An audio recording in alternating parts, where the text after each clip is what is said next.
నేను ఇప్పుడు మీకు ఎవ్వరికీ తెలియని ఒక రహస్యం చెప్పబోతున్నాను. అదేంటి తెలుసా?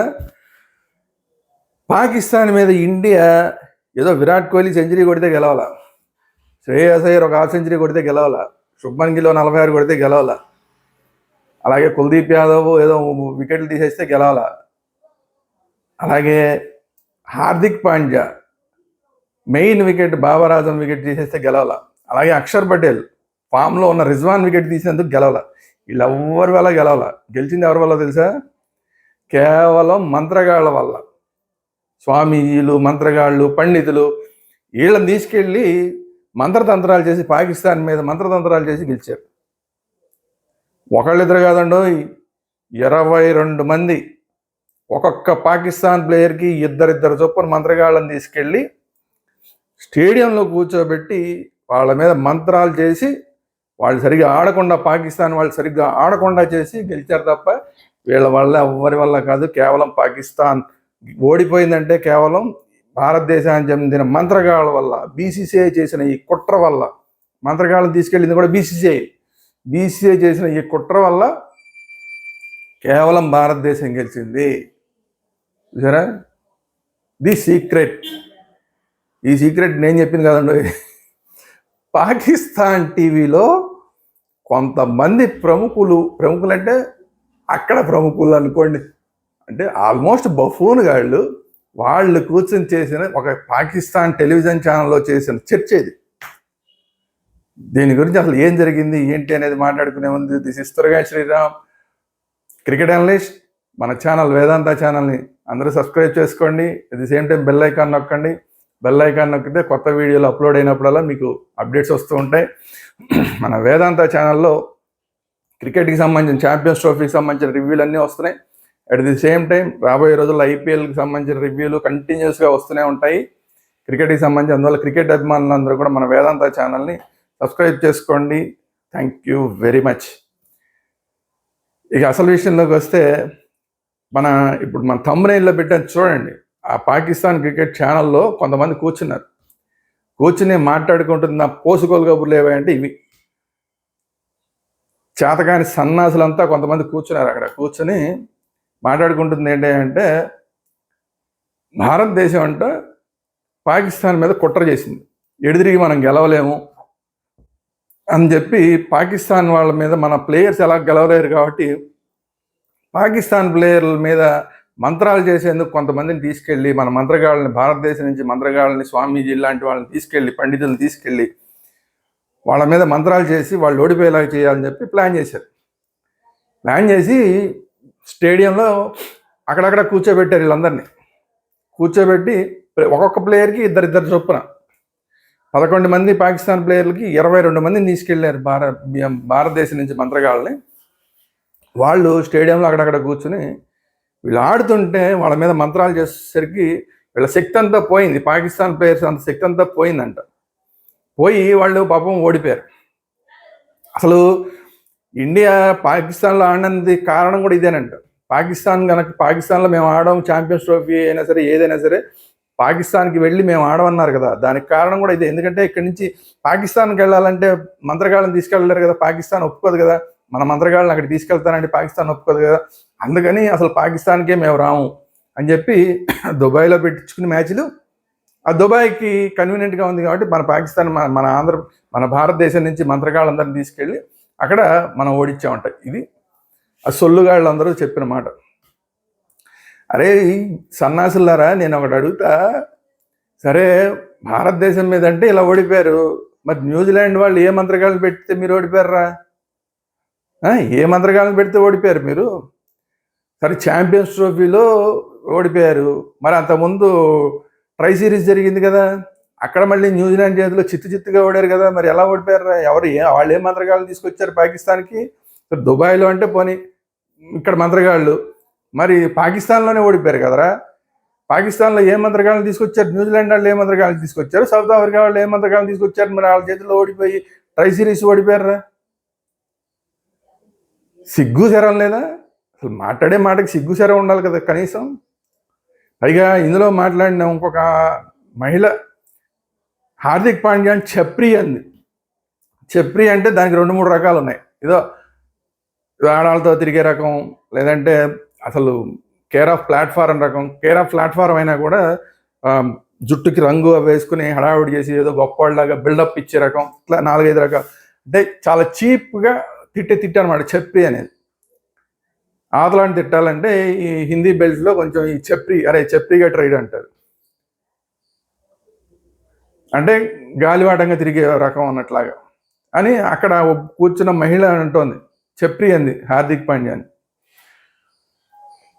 కానీ ఇట్లా కూర్చుని పోజుగోలు కబుర్లు మాట్లాడడానికి కూడా కొన్ని ఛానల్స్ పాకిస్తాన్లో. ఇలాంటి పరిస్థితి. మరి గతంలో ఓడిపోయినప్పుడు, వేరే వేరే దేశాల మీద ఓడిపోయినప్పుడు ఎవడ మంత్రగాళ్ళని తీసుకెళ్లారు, ఏ దేశాల వాళ్ళు మంత్రగాళ్ళని తీసుకెళ్లారు. పైగా పాకిస్తాన్లో అంట మన మంత్రగాళ్ళని మించిన వాళ్ళు అక్కడ ఉన్నారంట. అందుకని పాకిస్తాన్లో మన మంత్రాలు పనిచేయమంట అక్కడ. ఎందుకంటే అక్కడ మొల్లాలు ఏదో ఉలేమాలు ఏదో వాళ్ళ పేర్లే ఉంటాయి కదా, వాళ్ళ దగ్గర మన మంత్రగాళ్ళ యొక్క మంత్రాలు పనిచేయమంట. మన సాధువులు పండితులు మన వాళ్ళు తీసుకెళ్ళిన వాళ్ళవి పనిచేయమంట. అందుకని అలాగ ఒకవేళ తీసుకెళ్ళినా తీసుకెళ్ళడానికి పాకిస్తాన్ ఒప్పుకోవద్దు కాబట్టి మనం అసలు పాకిస్తాన్లో మేము ఆడం అని చెప్పామంట. ఎందుకంటే ఈ మంత్రగాళ్ళని తీసుకెళ్లే అవకాశం ఉండదు కాబట్టి. ఇది తేల్చింది. అరే వాస్తవాలు తెలుసుకుంటారు నాయన. మీ పాకిస్తాన్లో మీలాంటి చెత్త ఛానల్స్ కాకుండా, సరే కొద్దిగా ఆ మాత్రం ఈ మాత్రం ఇంగిత జ్ఞానం ఉన్న ఛానల్స్లో మీ Pakistan players, senior players, Wasim Akram లాంటి వాళ్ళు ఏం మాడుతున్నారు, వకార్ యూనిస్ లాంటి వాళ్ళు ఏం మాడుతున్నారు చూడండి నాయన. చెత్త టీముని సెలెక్ట్ చేసింది టీం సెలక్షన్ కమిటీ. ఇప్పుడు దీనికి బాధ్యత వహించాలి. మెయిన్గా కొంతమంది ఫామ్లో ఉన్నారో, గతంలో బాగా ఆడారో అలాంటి వాళ్ళందరినీ కూడా సెలెక్ట్ చేయకుండా తప్పు చేసింది ఈ సెలక్షన్ టీము అని చెప్పి వకార్ అక్రమ్ లాంటి వాళ్ళు మాట్లాడుతున్నారు, వసీం అక్రమ్ లాంటి వాళ్ళు మాట్లాడుతున్నారు. అసలు పరువు పోయింది, ఈ టీం వల్ల మా పరువు పోయిందని మాట్లాడుతున్నారు. దాన్ని కవర్ చేసుకుని మీరేంటారు బాబు, వాళ్ళని మంచి ఆటగాళ్ళని మీరు సెలెక్ట్ చేసుకోవాలి, కొత్త ఆటగాళ్ళని వచ్చేలాగా చేయాలి. పైగా వాళ్ళు కేవలం ఒకే ఒక్క స్పిన్నర్ని తీసుకుని వచ్చారు. అఫీషియల్ స్పిన్నర్ ఒక్కడే, అబ్రార్ అహ్మద్ తప్ప ఇంకొక సరైన స్పిన్నర్నే తీసుకురాలేకపోయారు. మీరు మీ సెలక్షన్లో లోపం ఉంది. అసలు మీరు అక్కడ మంచి స్పిన్నర్ని తయారు చేసుకోలేకపోతున్నారు. ఒకప్పుడు పాకిస్తాన్లో ఎలాంటి స్పిన్నర్లు ఉండేవాళ్ళు, ఇప్పుడు అసలు ఆ అబ్రార్ అహ్మద్ ఏదో ఒక ఆ మాత్రం వేసి అబ్రార్ అహ్మద్ తప్ప ఇంకా అంతకు మించి గొప్ప. అబ్రార్ అహ్మద్ కూడా అదేదో ఒక బాల్ బాగేసాడు తప్ప ప్రతి బాల్ బాగేసాడని కాదు. ఒకప్పుడు ఎలాంటి స్పిన్నర్లు ఉండేవాళ్ళు, అబ్దుల్ ఖాదిర్ లాంటి వాళ్ళు ఎంత వరల్డ్ క్లాస్ స్పిన్నర్లు. ఆ తర్వాత మంచి ఆఫ్ స్పిన్నర్లు వచ్చారు పాకిస్తాన్ నుంచి, మంచి ఫాస్ట్ బౌలర్లు వచ్చారు. వసీం అక్రమ్, వకార్ యూనిస్ లాంటి అద్భుతమైన బౌలర్లు, ఇమ్రాన్ ఖాన్, ఎలాంటి బౌలర్లు. ఇప్పుడు అలాంటి బౌలర్లు మీరు తయారు చేసుకోలేకపోతున్నారు.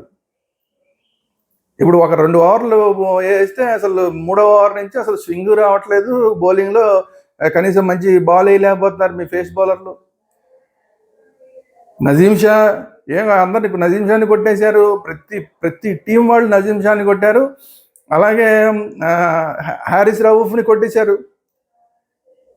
సరే మెయిన్ బౌలరు షాహీన్ ఆఫ్రిది కొంచెం ఏదో ఇంజరీ తర్వాత మళ్ళీ వచ్చాడు, ఇంకా రిథం రాలేదంటున్నారు. ఓకే, అది కూడా రోహిత్ శర్మకి వేసిన ఒక బాల్ తప్ప మిగతా అన్ని పెద్ద గొప్పగా వేయలేదు. రోహిత్ శర్మే కొట్టేశాడు షాహీన్ ఆఫ్రిదిని. మంచి బౌలర్లను తయారు చేసుకుని మంచి టీముని తయారు చేసుకుని రావాల్సిన పరిస్థితి మీ దగ్గర లేక, మీరు కొత్తగా తయారు చేయలేక, ఎప్పటికప్పుడు మీకు ఒక క్యాప్టెనే ఉన్నాడు. సిరీస్కి ఒక క్యాప్టెన్ మారిపోతాడు. ఒక సిరీస్కి షాహీన్ ఆఫ్రిదిని క్యాప్టెన్ అంటారు, ఒక సిరీస్కి ఏమో బాబర్ ఆజం క్యాప్టెన్ అంటారు, ఒక సిరీస్కి ఏమో రిజ్వాన్ని క్యాప్టెన్ అంటారు. ఎంతమంది బాబు మీ క్యాప్టెన్లు. అలాగే కోచ్లను కూడా టప మార్చేస్తుంటారు. కోచ్లు అక్కడికి వచ్చిన కోచ్ల్లో మిమ్మల్ని తిట్టిపోసి వెళ్ళిపోతుంటాడు. విదేశీ కోచ్లు తెస్తారు, వాళ్ళు మిమ్మల్ని తిట్టిపోసి రిజైన్ చేసి వెళ్ళిపోతుంటారు. తప్పు ఎవరి దగ్గర ఉంది? మీ దగ్గర ఉంది తప్పు. సరైన టీం సెలెక్ట్ చేసుకోలేకపోతున్నారు, సరైన ప్లేయర్లను తయారు చేసుకోలేకపోతున్నారు. ఇప్పుడు వెస్టిండీస్ లేకుండా వరల్డ్ కప్ చూస్తున్నాం, శ్రీలంక లేకుండా ఇప్పుడు ఛాంపియన్స్ ట్రోఫీను శ్రీలంక లేదు, ఇప్పుడు ఛాంపియన్స్ ట్రోఫీలో వెస్టిండీస్ లేదు. రేపొద్దున మీకైతే అలాగే అయిపోతున్నాం. ఎలాంటి వెస్టిండీస్ టీము? 4 సార్లు వరల్డ్ కప్లు గెలిచిన వెస్టిండీస్ టీము తర్వాత నుంచి అసలు ఎలాగైపోయింది పరిస్థితి? నానాడికి తీసుకెట్టి నాగంబొట్లు అన్నట్లాగా అయిపోయి ఆ టీం పరిస్థితి. చిన్న మ్యాచ్లు కూడా టీముల మీద కూడా గెలవలేక ఇప్పుడు వరల్డ్ కప్కి రావడానికి ప్రాబ్లం అయిపోతుంది, ఛాంపియన్స్ ట్రోఫీకి రావడానికి ప్రాబ్లం అయిపోతుంది ఆ టీంకి. రేపొద్దున మీ పరిస్థితి కూడా అలాగే అయిపోతున్నారా? చూసుకోండి, ముందు అది చూసుకోండి. సరైన ప్లేయర్ని సెలెక్ట్ చేసుకోండి, సరైన కోచింగ్ తెచ్చుకోండి, సరైన సెలక్షన్ టీమ్ మేనేజ్మెంట్ని పెట్టుకోండి, సెలక్షన్ కమిటీని సరి చేసుకోండి. మీ రాజకీయాలు, ముఖ్యంగా మీ రాజకీయాల వల్ల, పాకిస్తాన్ రాజకీయాల వల్ల ఆ రాజకీయాలన్నీ తీసుకొచ్చి ఈ టీం, క్రికెట్ టీం మీద రుద్దేస్తారు. పాపం వాళ్ళేమో భయపడుతూ ఆడాలి. ఇప్పుడు మీరు వాళ్ళు ఓడిపోగానే అసలు పాకిస్తాన్కే రావద్దని మీరే చెప్పేస్తారు. ఇండియానేమో పాకిస్తాన్ రావద్దు అనుకుంటుంది, పాకిస్తాన్ కూడా ఇప్పుడు దుబాయ్ నుంచి పాకిస్తాన్ రావద్దు అనుకుంటుంది. జోకులు వస్తున్నాయి అందరికి. ఎందుకు? పాకిస్తాన్కి తిరిగి వస్తే మీరు కొడతారని భయం. ఏ ఊళ్ళో వాడు ఎటు నుంచి రాయేస్తాడో, ఇంటి మీద రాయేస్తాడో, మనుషుల మీద రాయేస్తాడో, దేంతో కొడతారో అని భయం. మీరు మీ ప్లేయర్స్ని భయపెడుతూ వాళ్ళని సరిగా ఆడనివ్వకుండా చేస్తూ ఇండియా మీద ఇలాంటి తిట్టిపోతాలు, మంత్రగాళ్ళని తెచ్చారు. ఏంటి పనికిమాలిన చర్చలు పాకిస్తాన్ టీవీలో? ఏంటి పనికిమాలిన చర్చలు? మీ దేశం అలాంటి పనికిమాలిన దేశంలాగా తయారైందో మీ టీవీ చర్చలు కూడా అంత పనికిమాలిన చర్చలాగా అయిపోయినాయి. దేశం కూడా ఆర్థికంగా నాశనం అయిపోతుంది. దానికి తగ్గట్టే ప్రజలకు పరిస్థితి కూడా అయిపోయింది. మీ టీవీల పరిస్థితి కూడా అలాగే అయిపోయింది. ఇప్పటికన్నా కొంచెం ఉన్న ఇంగిత జ్ఞానంలో టీవీ చర్చలు చేసేటప్పుడు మనం అసలు ఏం మాట్లాడుతున్నాం, శుభ్రంగా తినొచ్చి మాట్లాడుతున్నామా, అన్నం తినే మాట్లాడుతున్నాం, ఇంకేమైనా తిని మాట్లాడుతున్నాం అని కాస్త ఇంగిత జ్ఞానంతో మాట్లాడండి టీవీలో మాట్లాడేటప్పుడు. లేకపోతే కనుక ఒక మాటకి 10 మాటలు అనటానికి మేము ఎప్పుడు సిద్ధంగా ఉంటాం. మేము బాప్, మీరు బచ్చా. కాబట్టి ఎప్పుడైనా సరే బాప్తో పెట్టుకునేందుకు ట్రై చేయకండి. ఎక్కువ ఓవర్ యాక్షన్ చేస్తే తగలాల్సిన 4 తగులుతాయి. ఇది ఈ వీడియో కనుక మీకు నచ్చినట్టయితే లైక్ చేయండి. మీ అభిప్రాయాలు ఏంటనేది కామెంట్ రూపంలో తెలియజేయండి. అట్ ది సేమ్ టైం ఈ వీడియోని అందరికీ షేర్ చేయండి. పాకిస్తాన్ వాళ్ళు భారతదేశం గురించి ఎంత దుష్ప్రచారం చేస్తున్నారో భారతదేశంలో ఉన్న ప్రతి ఒక్కరికి తెలియాలంటే ఈ వీడియోని అందరికీ షేర్ చేయండి. అట్ ది సేమ్ టైం మన ఛానల్ వేదాంత ఛానల్ని తప్పకుండా సబ్స్క్రైబ్ చేసుకోండి. At the same time bell icon కూడా నొక్కండి. Thank you very much. జై హింద్, భారత్ మాతా కీ జై.